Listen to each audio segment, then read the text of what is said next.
Welcome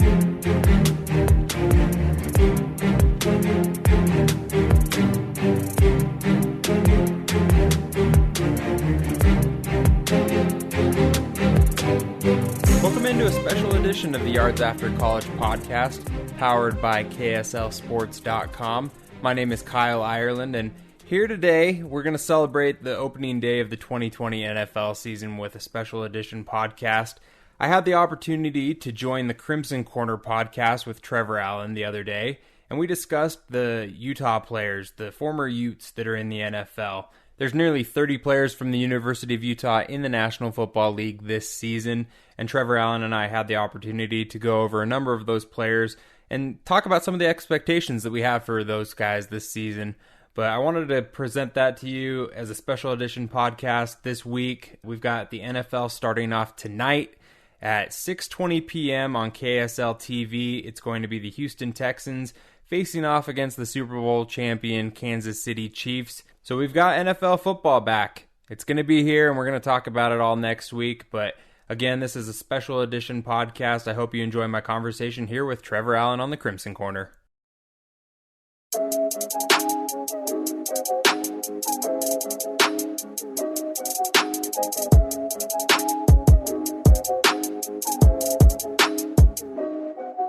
Welcome into the Crimson Corner podcast. It's powered by KSL Sports.com. I'm your host and Utes insider, Trevor Allen, and I have a special edition of the podcast today. We are introducing a new podcast on the KSL Sports.com podcast network. This one is for all of the Ute fans out there to enjoy, and this dives deeper into the guys that played at the University of Utah and now have moved on to the NFL. We go to our locals in the NFL insider and the host of the Yards After College podcast, Kyle Ireland. Kyle, how are you, man? Hey, Trevor. Happy to be on the Crimson Corner. I think the first time, I don't know, second time maybe that I've been on. It may be your second time. I can't remember. You know, the pandemic, everything that's happened in the last 6 months, it's made my brain a little foggy and fuzzy from last fall. But happy to be on and talk some Utes in the pros with you. Yeah, and there's a lot of them to talk about. We're obviously not going to dive into all of them because that would take probably an hour or two to go through. But just initially, just talking about, you know, how many guys are on there. We obviously saw a lot of them land on training camp rosters, and then once they had to cut down the roster down to 53 players, there was a lot of guys who got cut, and then there were guys who landed on practice squads, and there's still guys who are free agents. So there's a lot of things out there right now, but I want to start with the guys who are going to be rookies going into their first season. We'll start with Zach Moss. He's a guy with Buffalo who I feel like could potentially take over in a matter of weeks, maybe a year, to be that number one running back in Buffalo. What are your overall thoughts, just looking, you know, from your point of view on what Zach can do for Buffalo heading into year one? Yeah, I mean, I think he's in a good spot in Buffalo. For instance, you've got the New England Patriots, who, you know, supposedly won't be the power that they were in that division, and you've got Josh Allen, who really came into his own last season. I think that Buffalo's in a good spot, and I think that Zach Moss has a great chance to be, you know, the go-to guy for Buffalo and build that young core that they have. They just added Stephon Diggs at wide receiver. So there's a lot of talent around Josh Allen now with Zach Moss in the backfield. And I think that, you know, you saw the consistency and productivity that Zach Moss had at the University of Utah throughout his career there, obviously leaving Utah as the all-time leading rusher. But, you know, especially last season, I think back to that opening game against BYU where, you know, there was nothing flashy from the Utes. They just really just went ground pound with Zach Moss and, you know, played pretty vanilla, so to speak, against BYU. And Zach Moss was that, you know, go-to guy for the Utah offense because when they were able to open things up with the run game, it just made things so much more, you know, simple for Tyler Huntley. He obviously had a great year last year, but I think that a lot of the credit was because of goes to Zach Moss because he made everything open up for the Utah offense. And I think that he has the potential to do the same thing for Josh Allen and the Buffalo wide receivers, helping, you know, when you have a go-to back in the NFL that you can just expect to, you know, be a three down back for you, like Zach Moss has the capability of doing for Buffalo. I think that that's such a luxury. And I think that he could potentially be 1,000-yard rusher, you know, 10, 12 touchdowns his rookie season. I think that he's, potentially going to be up for offensive rookie of the year when it's all said and done. I think a lot of the Ute fans out there would definitely take that and like that, because seeing Zach Moss of what he did here at Utah, he's obviously the all-time leading rusher. But I think that was a really good spot because, you and I were kind of going back and forth throughout, leading up to that draft. And there was a couple of prime spots for him. I thought LA would be a really good spot to play for the Rams because they obviously did not keep Todd Gurley and they had an opening, but I think that works well for him in Buffalo. It's just right now he's kind of in a weird spot because the last time he's had to really compete for a job was early on in college. Yeah, I mean, I think that his kind of leadership, as a senior at Utah, even as an upperclassman, really was just relied upon heavily. And that Buffalo team, like I mentioned before, there's a lot of young talent around there. And having a guy like Zach Moss, just the way he carries himself, his personality, and to go along with the talent that he has, I just think that he has so much potential to be a steal of this 2020 NFL draft and a good spot for him in Buffalo.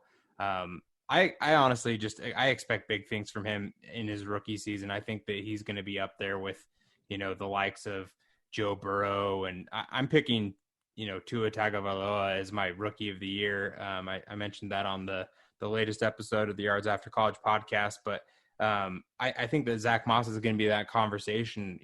He's up there with some of the top guys that came out of college football last season.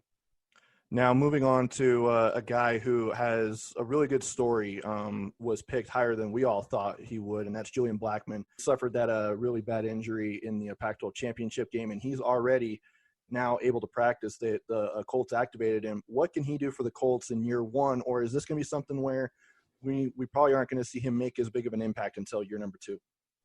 Yeah, I mean, I don't expect him to come off of this injury and just wow people. I think that the Colts are going to be cautious with him because of where they took him in the draft. They expect him to be part of their future for years to come. And so I would expect the Colts to slowly work him into the rotation. Not to say that he won't play, early in the season. I just think that his reps are going to be limited because they want to be careful with him coming off of that knee injury. But, the interesting part about Julian and where he landed with the Colts is right now he's sitting on the 3 deep, sitting third string with the Colts on defense at free safety. But I expect that to change pretty rapidly because there was talk after Julian Blackmon was selected by the Colts in the 2020 draft that they could move on potentially either in the middle of the season or, with free agency next year. Their starting free safety, Malik Hooker, is going into a contract year, I believe. And so there were some talks about potentially moving on from him. And I think that bodes well for what the Colts believe Julian Blackmon can be for them, in their secondary for the future. And so I would expect them to be cautious with him, but I do think that he'll have, some flashy moments this season. I expect him by the middle of the season to be on the field and, be part of their rotation. Whether or not he's starting games this season is yet to be determined, but I think that, because they think so highly of him and they want him to be part of their long-term future, they're going to be pretty safe with him this season. Moving over to Jalen Johnson, he's a guy that was taken later than we all thought, and frankly, Jalen even thought so too. We thought he was probably a late first, early second round pick. Ended up going towards the end of the second round, going to the Chicago Bears, but he's now set up now where he's going to be starting at one of the corner spots, I believe, at left corner, coming up in week 1 against the Lions. I mean, is that something you saw coming in? Is that he could start right away? I don't think that it was that I thought he could start right away just based off of the personnel that the Bears already had in place. But due to injury, he's now in that spotlight, right? And so I think that his talent level has always been at that level, even back to last year where we were talking. I mean, me and you last fall watching the Utes play and watching, Jalen out there on the field, we were talking about him being that first round pick. Like, he kind of thought he was going to be as well. So his talent hasn't ever been the question. It's just, that opportunity to be able to get out there on the field and play. I think that, some of the comments that have been coming out of Chicago from Bears head coach Matt Nagy about Jalen and, what they think of him. they think that he's going to be able to make some plays for the Bears this fall. And I think that, by having this early opportunity, while there is pressure having that spotlight on him as a rookie, I think that he's, the kind of guy that has the talent to live up to that potential, to be able to be the guy that the Bears expect him to be at corner. So I would expect to, see him, obviously make some mistakes early on, just because he wasn't really expected to be that starter for the Bears this early in his career. But as he kind of works through those, learning experiences, I expect Chicago to really rely on him. We saw what he was able to do at Utah, and I expect a lot of those things to, reflect into what he's able to do for Chicago this season as well. Someone who has a really good story, and a lot of it comes from that video that was put out on social media, and it really made the rounds on Twitter, was Terrell Burgess. And it was that video of him getting the call from the Rams saying that they were going to take him in that third round. And he's a guy that the Rams have really raved about, especially during camp. Is he kind of in the same boat? I mean, I know he hasn't had an injury the way Julian Blackmon is, but is he in kind of the same boat where they're going to kind of ease him into getting reps, or do you think he's going to have a major impact on that defense for the Rams? I think that he's an interesting player for the Rams as well, because, you look at where he was at Utah and kind of really coming on strong late in his career. He's still kind of a little bit of an unknown, I would say, for a lot of the NFL.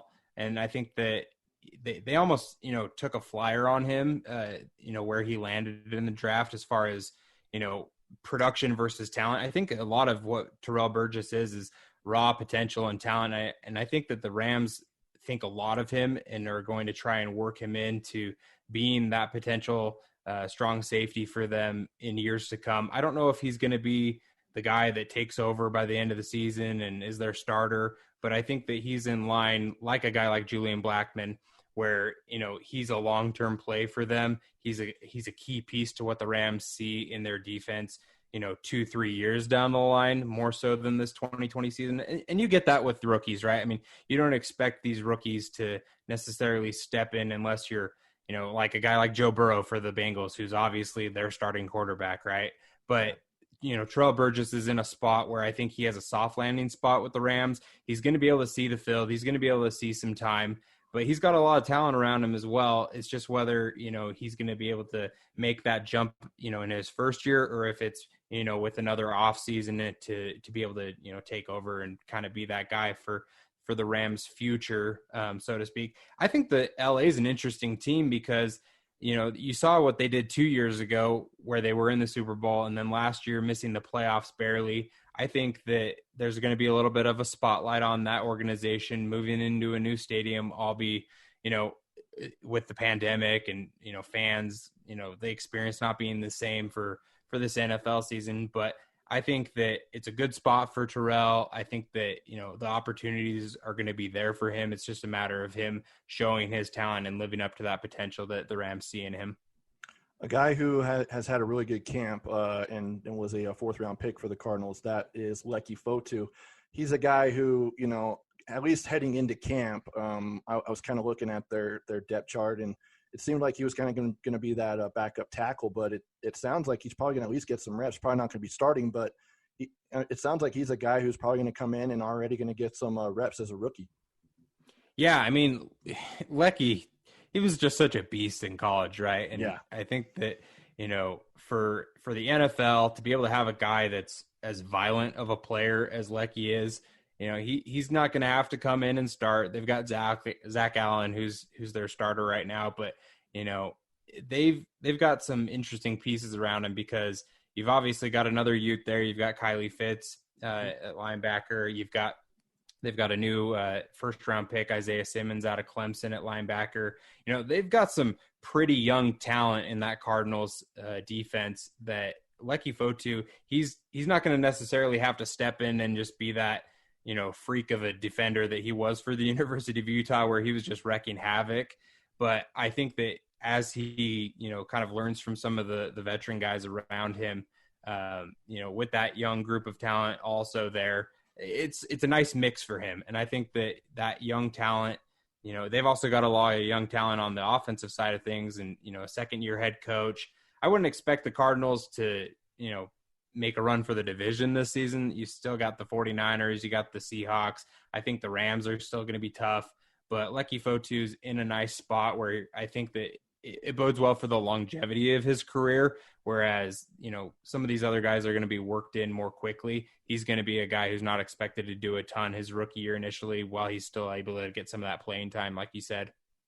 The final rookie that I want to talk about for the Utes heading into their first season in the National Football League is Bradley Anae in the Dallas Cowboys. He's a guy who obviously we all thought he was going to be a fourth-round pick, potentially third, but ended up going, I think it was the last pick of the fifth round, if not second to last pick. But he's a guy who is going into a team who has a new coaching staff, and they've also been signing some guys through free agency for that defensive line, which has kind of put Bradley in a little bit of a different position. What do you see Bradley's, ceiling heading into his first season? I know his future's bright, but just as a rookie heading into playing for the Dallas Cowboys, where is his ceiling? Yeah, I think that he's going to have an opportunity to, one, he's going to have a chip on his shoulder because of where he fell in the draft. Like you said, I mean, me and you, we were sitting there covering that draft. And I remember, chatting back and forth with you, and we were just amazed that he was still, falling and falling and falling, and somebody was going to get him, and it was going to be a steal of a pick because, we saw what he was able to do at the University of Utah. He's going to be able to do those same things in the NFL. But the fact that he was drafted to the Cowboys and they have DeMarcus Lawrence there, they've got Everson Griffin now, who they signed just recently. He's got some guys, some Pro Bowl guys in front of him, where he's not going to be expected to, make a significant contribution to this Cowboys front this first season. But because of those deals, like the Everson Griffin signing, whereas a short-term deal, he's not expected to be there long-term. The Cowboys are making a play to, I actually picked them while Sam Farnsworth and I were on this latest episode of the Yards After College podcast. We made some picks on, NFL MVP, Super Bowl picks, those types of things. I projected the Cowboys to make the Super Bowl this season. And I think it's because of signings like Everson Griffin. So, by having that veteran talent around him is going to limit his playing time, Bradley and I, this first rookie season. I think it bodes well for his long-term future because he's able to learn from some guys that, a lot of rookies that get thrown in and have to start initially, it's hard for them unless they just live up to that hype and that potential immediately to, really just grow into that position. He's going to be able to sit back and learn from some veteran leadership, have guys that have, been there, done that, made Pro Bowls, and be able to, learn the Cowboys' new system with Mike McCarthy coming in, first-year head coach. You've got Mike Nolan, their defensive coordinator. I think that it's a good landing spot for Bradley. I wouldn't expect a ton from him if I'm a Utah fan watching the Cowboys this season, but I think that, by the end of the season, you'll see him get some playing time. Some reps are going to come this season on the field. I just think that it's a long-term play with him for the Cowboys. When Saturday rolled around and teams had to trim their roster from their training camp roster down to their active roster, were you shocked to see Tyler Huntley getting cut, or were you shocked that he even made the practice squad for the Baltimore Ravens? I wasn't shocked that he made the practice squad because, we've seen some stuff come out of Baltimore's camp that they really liked Huntley. It's interesting because they've got some similar players, I feel like. You've got quarterbacks, Lamar Jackson, obviously the MVP last season, but you've got RG3 there as their second string. Tyler Huntley kind of fits into that mold. I'm not saying that he's Lamar Jackson or even RG3. We're talking about a couple Heisman Trophy winners there, right? But you saw, his mobility, but also his accuracy in college, especially as a senior. And so I think that Baltimore, as an organization, they really like Tyler Huntley. But they haven't been an organization that's kept more than two quarterbacks the last couple of seasons traditionally. And so by, having Trace McSorley there as their third string guy, it didn't shock me that he was cut on Saturday, but I wasn't surprised at all that he made the practice squad because I think they really like him. And I think that he's going to be one of those guys that will grow into being a 53-man guy potentially next season, or, with injury or anything like that. There's no telling that he couldn't make a 53-man roster this season for the Baltimore Ravens as well. I'm going to name off 3 former Utes. Obviously, they're all they all play different spots out on the field. They're all also at different points in their career. But as far as taking it to the next level, if you had to pick one of these former Utes to take it to the next level, whatever that is, depending on this player, Devontae Booker, Marcus Williams, and Cody Barton, which one do you think could have a breakout year and take it to the next level? I'm going to go with Marcus Williams. I've been high on him since he came out of college. He's had some up and down moments for the Saints, but he's also had, those ups have been pretty high ups, and he's had some nice interceptions. He's been an impact player at safety for the Saints. I really like his talent, and I think that, as he's grown into his position, I think that they are going to be able to rely on him more this season. Sam Farnsworth actually picked the Saints to make it to the Super Bowl and win it this season. And so I think that, Marcus Williams could be a key contributor for them, end up being a star for their defense. And so I would say Marcus Williams. All right, final thing here, and then I'll cut you loose. Alex Smith, how big is it, not only that he even made the roster, but that he could even play right now heading into this season? I think it's huge that he made the 53-man roster for the Washington football team, because obviously we saw the injury, the fact that he went through, nearly 20 surgeries on that leg, a life-threatening injury, flesh-eating bacteria. I mean, if you haven't seen the Project 11 documentary that ESPN did, you need to go and watch it, because it was phenomenal.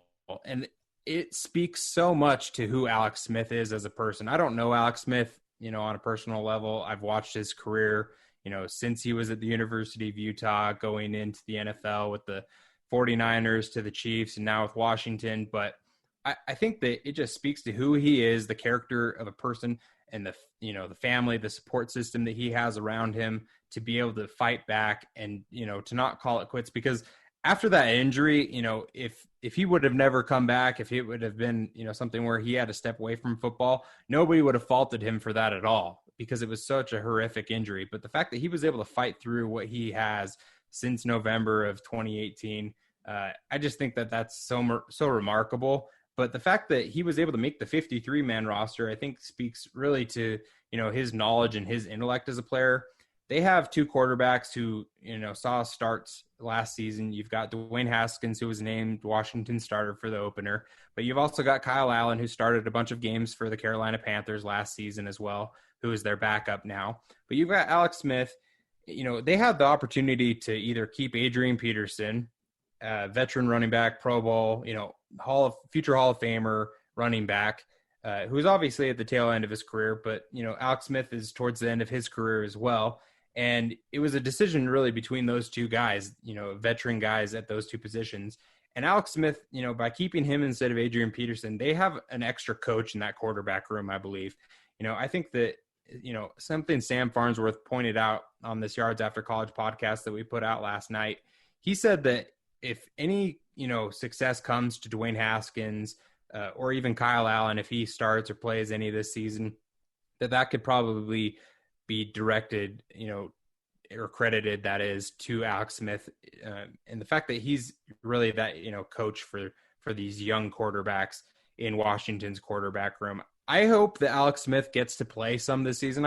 Whether it's, Washington, performing really well in a blowout or they're, down 30 points, I hope that he's able to see the field this season. And I think that, Ron Rivera will find a way to make that happen. I just think that it's too good of a story to not have Alex Smith step on the field this football season.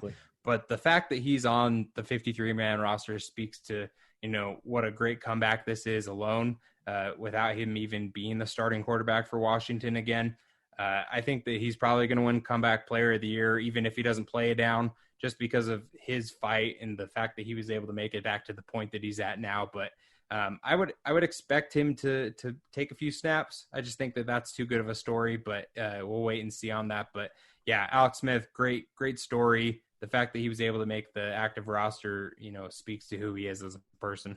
I hosted a panel with some former teammates of Alex at the University of Utah, and all 4 guys on that chat said that had they suffered that similar injury of what Alex had, they would have all been done playing football. So just as you said, it speaks to how tough he is. Yeah, no, completely. I mean, that leg injury was brutal.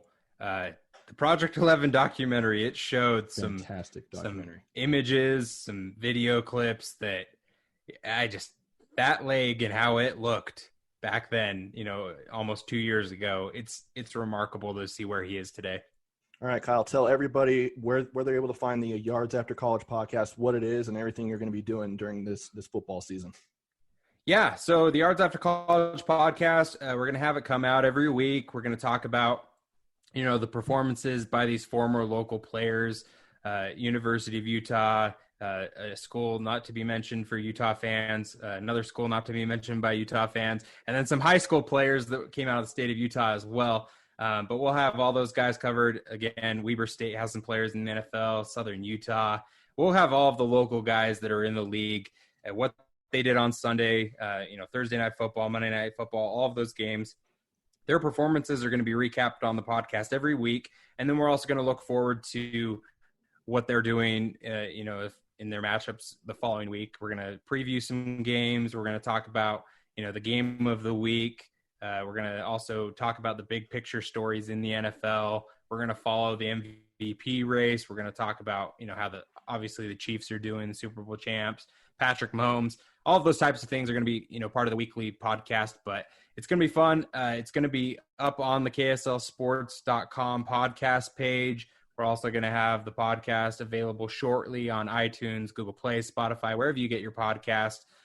We'll tweet it out. You can also find the link on my Twitter, and you can follow me on Twitter at Kyle Ireland, and then on Instagram at Kyle Ireland KSL. Guys, follow him. Check out the podcast. I've already listened to it. It's great stuff. He's going to have a bunch of people on. He's going to break down everything when it comes to the NFL. And unlike this podcast, Kyle actually has something to look forward to. And by the way, Kyle, those two schools you were talking about, they have names. One is a team down south, and one is the little brother. Hey, I'm not here to make enemies. I'm here to make friends. And so the Yards After College podcast, we're going to focus on all the schools. We're going to talk about, BYU, Utah State, Weber State, Southern Utah, the guys that came out of high school that didn't play at any of the colleges in the state. There's some great stories that are coming out of the state, and it's amazing. You talk about the University of Utah alone, there's nearly 30 guys from the Utes that are now playing in the National Football League. So there's going to be a ton of content that we're going to be able to cover. And unlike college football, where we have, the Pac-12 who's not playing thus far in the fall, I think that it's cool that the NFL is really moving forward at full steam ahead. We're going to have all 32 teams playing.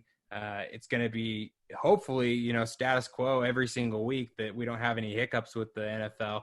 I'm excited to see how things kick off, starting on Thursday night with the Chiefs and Texans, because, playing amid a pandemic is pretty crazy. But I think that we're, in a position now where things are moving pretty smoothly with a lot of these sports. So it'll be fun. I'm excited to talk about this season, and hopefully we can have you on the Yards After College podcast as well when, Marcus Williams has a couple of pick sixes in a game, right? Yeah, absolutely. I'd love to jump on and talk about that stuff. But Kyle, I will just say for all the Ute fans out there listening to this, don't stop listening to this podcast. Just add Kyle's podcast on top of this. I know that the Utes aren't playing, so there's not a ton for me to talk about as far as on the Utes beat, but there's still stuff to talk about. But definitely check out the Yards After College podcast. Kyle, it's always good to catch up with you, man. Thanks for jumping on. Hey, I appreciate it. Happy to be on.